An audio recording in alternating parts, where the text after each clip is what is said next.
ఉపవాస ప్రార్థన అది ఎన్నడూ కూడా వ్యర్థమైపోదండి. చాలా సందర్భాల్లో మీకు చెప్తూ వచ్చాను. బైబిల్లో మనం గమనించినప్పుడు భక్తులు చాలామంది దేవుని సన్నిధిలో ఉపవసించి ప్రభు సన్నిధిలో కనబడిన వారు చాలామంది మనకు కనబడతారు.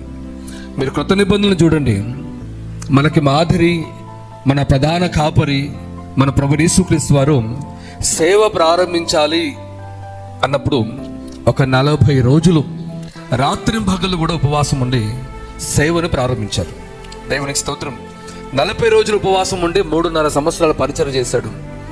3.5 సంవత్సరాల పరిచయలో కొన్ని వేల మంది ప్రజలు మరి పరలోకాన్ని గురించిన చాలా శ్రేష్టమైన సంగతులు విని యేసు యందు విశ్వాసం ఉంచి క్రీస్తుని సొంత రక్షకునిగా అంగీకరించి మారు మనసు బాప్టిసాలు కూడా పొందుకున్నట్లుగా దేవుని యొక్క వాక్యంలో చూడగలుగుతాం. దేని ప్రజలారా, చాలా మంది జీవితాల్లో స్వస్థత కూడా జరిగాయి. అద్భుతాలు వారి జీవితాల్లో వారు పొందుకున్నారు. అనారోగ్యం నుంచి విడిపించబడ్డారు. రకరకాల కార్యాలను ఒకటా రెండో చెప్పండి, ఎన్నో కార్యాలు, ఎన్నో మేళ్ళు, ఎన్నో ఉపకారాలు ఉపవాస ప్రార్థనల అనంతరం యేసే పరిచర్లో ఎంతో మంది వారి జీవితాలు బాగుపడ్డాయి. దయ్యముల నుండి విడిపించబడ్డారు.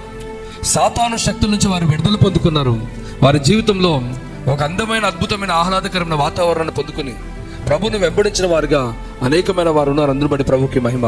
నేను ఎందుకు ఈ మాట మీకు చెప్తున్నానంటే, ఈ 21 days 21 రోజుల ఉపవాస ప్రార్థనలో కూడా దేవుడు మన కుటుంబాల పట్ల, మన వ్యక్తిగతమైన జీవితాల పట్ల, ఇటు దైవజనుని కుటుంబం పట్ల, సేవకుల పట్ల, విశ్వాసులందరి పట్ల, పరిచర్య పట్ల ఆశ్చర్యకరమైన ద్వారాలు దేవుడు తెరవబోతున్నాడు. ఇంత చిన్నగా చెప్పినారేంటమ్మా? చెప్పండి బిగ్గరగా ఆమేన్. చెప్పండి మనసారి హల్లెలూయా.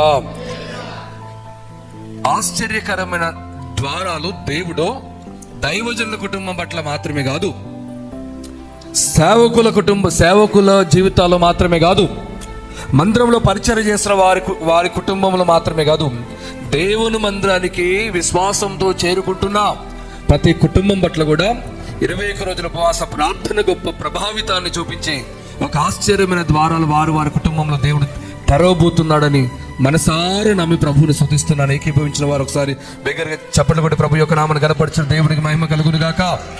హల్లెలూయా. ఉపవాస ప్రార్థన ఆ విధమైన ఆశీర్వాదాన్ని మనకి ఇవ్వగలుగుతుంది, ఆ విధమైన దీవెన ఇవ్వగలుగుతుంది అనే వాక్యం తెలియజేస్తుంది. రెండవది వచ్చేసి ఏంటంటే, ఈ ఆశీర్వాదపు దీవెనలతో పాటు మన జీవితంలో ఆశ్చర్యకరమైన విడుదల, సహాయము కూడా దేవుని ద్వారా మనం పొందుకోగలుగుతాం ఉపవాస ప్రార్థన ద్వారా. బైబిల్లో సమస్య వచ్చిందనుకోండి, బాధ వచ్చిందనుకోండి, శత్రువులు వారి చుట్టూ గుమిగూడారు అనుకోండి, ప్రాణ భయం కలిగిందనుకోండి, భక్తులు బైబిల్లో చేసిన పని ఏంటో తెలుసా? దేవుడు అంటాడు, ఇదిగో చాలా తేడాగా ఉన్నారు, మీరు చాలా ఇబ్బందికరంగా ఉన్నారు, మీ పాపం ఆకాశాన్ని అంటుతా ఉంది, మిమ్మల్ని అందరినీ కూడా అసలు నేను లేకుండా చేసేస్తానని దేవుడు చెప్పింటే, ఆ టైంలో ప్రజలు తీసుకున్న నిర్ణయం ఏంటో తెలుసా? ఉపవాసం ఉండి కన్నీళ్లు పెట్టుకొని పశ్చాత్తాపడి, ప్రభా మీ కనికరం మా మీద ఉండాలి, మీ ఉగ్రత కాదు ప్రభా, మీ దయ మా మీదకి రావాలి, మేము మా పిల్ల పాపలతో ప్రశాంతమైన జీవితాన్ని చేయగలుగుతాం, మా మీద కోపపడకండి ప్రభా, తెలుసో తెలియకుండా తప్పుడు అడుగులు వేసాం, క్షమించండి ప్రభా అని ప్రాధేయపడి ఉపవాసం ఉండి గోనె పట్టాన్ని కట్టుకొని దేవుని సన్నిధిలో ప్రాధేయపడినప్పుడు ఆ మహాకనికరం కలిగిన దేవుడు తన మనసును మార్చుకొని ఉగ్రతకి బదులుగా పశ్చాత్తాప్తుడై వారిని కనికరించి కృప చూపించిన సందర్భాలు కూడా మన బైబిల్లో చదవగలుగుతాం. దేవునికి మహిమ కలుగును గాక. హల్లెలూయా. ఉపవాస ప్రార్థన ద్వారా రాజాజ్ఞలు కూడా మార్చబడ్డ, తారుమారయ్యే ఉపవాస ప్రార్థన ద్వారా. అంత బలమైనది ఉపవాస ప్రార్థన. మీరు అనుకుంటున్నారు జస్ట్ ఒక 3 పూటలు, లేకపోతే ఒక పూట మాని కడుపుని చంపుకొని ఫుడ్ని పక్కన పెట్టి దేవుని మందిరానికి వచ్చేస్తా ఉన్నాం, అసలు ఏం జరుగుతుంది దీని ద్వారా అనుకుంటున్నారు. కానీ దీని ప్రభావం రాబోతు దినంలో ఖచ్చితంగా మీరు అనుభవిస్తారు. దేవునికి స్తోత్రం చెప్పండి. హల్లెలూయా. చెప్పండి బిగ్గరగా హల్లెలూయా. కాబట్టి జాగ్రత్తగా మరి ఉపవసించి ప్రభు సన్నిధిలో మీరు కనబడతా ఉండండి.